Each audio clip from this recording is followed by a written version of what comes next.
troisième, j'ai commencé à avoir une idée pour une histoire et à un moment donné, je la racontais à une amie qui m'a dit que ce serait sympa de pouvoir la lire, de pouvoir vraiment voir à quoi ça peut ressembler. Et à partir de ce moment-là, j'ai mis mes premiers mots sur le papier, littéralement.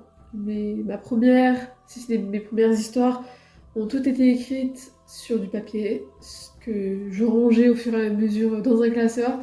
Je me rappelle, pour ma toute première histoire, je me fixais d'écrire 500 mots par jour. Et du coup, je me revois encore en train de compter chaque mot pour voir si j'avais bien fait mon quota. Parce que j'avais vu un peu partout, ouais, c'est bien comme conseil d'écriture de se mettre des quotas, d'écrire, etc.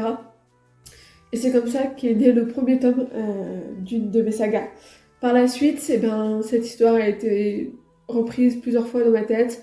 Elle a évolué jusqu'à ce qu'elle se divise en deux. J'ai déjà écrit une première partie de cette histoire il y a très longtemps, il y a 3 ans, je dirais 3-4 ans.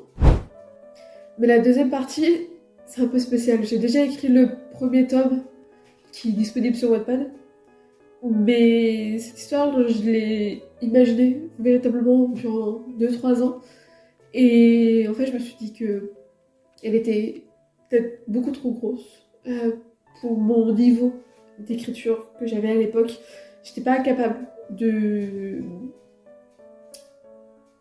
réussir en fait à l'écrire, à bien la construire. Peut-être qu'il est temps pour cette fois que je réussisse à la mettre sur l'écran. Ça me fait peur parce que il y a beaucoup de tomes à écrire, beaucoup de choses qu'il faut penser et je pense que tout simplement je me suis aussi dit que j'en étais pas capable et que je repoussais le moment d'avoir enfin toutes mes idées, de les avoir toutes posées, etc. Mais je fais toujours passer d'autres histoires avant. Et je pense que là, c'est le bon moment justement pour écrire cette histoire. Ou peut-être pas l'écrire, mais en tout cas, planifier le plus gros. Et je pense que 2025, il serait temps pour que cette histoire voit un peu le bout de son nez. Pour un peu le bout de son nez, ça serait déjà un premier pas. Voilà, ça fait très peur. Et je me dis qu'il est temps que j'avance. Vraiment, en 2025, il est temps que j'avance. Après 9 ans d'écriture, je sais pas quand je vais vraiment reprendre la caméra pour continuer cette histoire, mais à chaque fois qu'il y aura des avancées de fait, tu seras là. Cette histoire, je sens qu'elle est là et qui ne va absolument pas, mais je sens qu'elle est là et qu'elle veut sortir. Je me suis dit, vas-y, seulement au pire, tu écris 10 000 mots ou un truc comme ça, et ça te plaît pas et tu fais autre chose, mais au moins il faut que tu te lances parce que elle est dans ma tête depuis très longtemps. Mais en fait, c'est une histoire où j'ai le début des personnages, j'ai la fin, mais j'ai pas du tout le milieu. J'ai aucune idée de ce qu'ils font pour arriver à la fin en fait. Donc c'est assez perturbant. Mais en même temps, je me dis que c'est justement un challenge et que il est temps que je me pose vraiment pour réfléchir à cette histoire, à cette idée de roman qui est dans ma tête depuis tellement longtemps que il est temps que je la laisse sortir.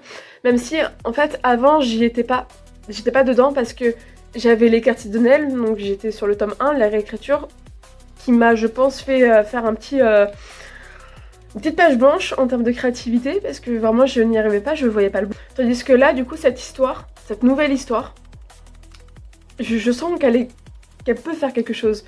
Et j'ai envie de documenter vraiment toute cette phase-là, de avant d'écrire le roman, d'écrire un petit peu et vraiment suivre l'évolution de cette histoire. J'ai envie de la partager avec vous, mais aussi d'avoir des retours parce que c'est très con, mais cette histoire, j'ai pas envie de la perdre. C'est une histoire qui me tient vraiment beaucoup à cœur. Et j'ai pas envie que ce soit comme d'autres romans où j'écris quelques mots par-ci par-là et puis ça me saoule rapidement. Donc j'ai vraiment peur de ça. Mais je me dis que peut-être qu'en filmant, en me motivant de cette manière, j'arriverai à faire en sorte qu'elle vive longtemps. Et voilà, j'ai envie de partager ça avec toi. Voilà, je sais pas sur combien de temps elle va durer. Si elle se trouve, dans une semaine, je serai lancée dans l'histoire et c'est bon. Et donc je pourrais sortir cette première vidéo. Mais si jamais c'est pas le cas, sache que c'est normal aussi parce que le processus d'écriture n'est pas forcément toujours rapide, on va dire ça comme ça. Je sais que j'ai une histoire de fantasy où bah, je fais vraiment pratiquement tout à l'impro. Et là, c'est assez fluide, mais actuellement, c'est pas le besoin que j'ai pour cette histoire. Je ressens vraiment l'envie de me poser, de réfléchir en globalité, pas spécifiquement pour chaque chapitre ce qui va se passer, mais savoir vraiment dans l'univers ce qui va se passer et savoir quel personnage va avoir un lien, etc. etc. Et donc j'ai vraiment envie de me poser pour vraiment réfléchir à ça. Et je vais quand même parler d'objectifs pour cette histoire, parce que j'aimerais bien quand même l'avancer. Et il me semble qu'il y a un anneau en avril. J'espère que je ne me trompe pas de moi. Mais je crois qu'il y a un anneau, encore un anneau en avril. Et je me dis que ça serait bien de l'écrire en grande partie à cette période-là. Comme ça me laisse encore le temps pour la créer l'univers, etc. Même peut-être commencer l'écriture. Et donc en avril, l'avancer au maximum. De toute manière, je pense que quoi qu'il arrive en avril, je vais essayer de donner un coup de cravache pour l'avancer. Je pense pas que ça va être un roman trop long. Je dis ça, j'ai l'impression à chaque fois. Là, mon dernier roman fait 130 000 mots. Ça fait beaucoup de mots. Mais là, vu que ça va être plus de la jeunesse, ça devrait être moins long. On l'espère. Et j'espère qu'il y aura encore d'autres vidéos qui vont te plaire sur ma chaîne. Et en tout cas, si c'est le cas, et ben je te dis à la semaine prochaine. Normalement, à dimanche prochain. Toujours le même horaire, 15h45. Et je te dis à plus tard. Salut!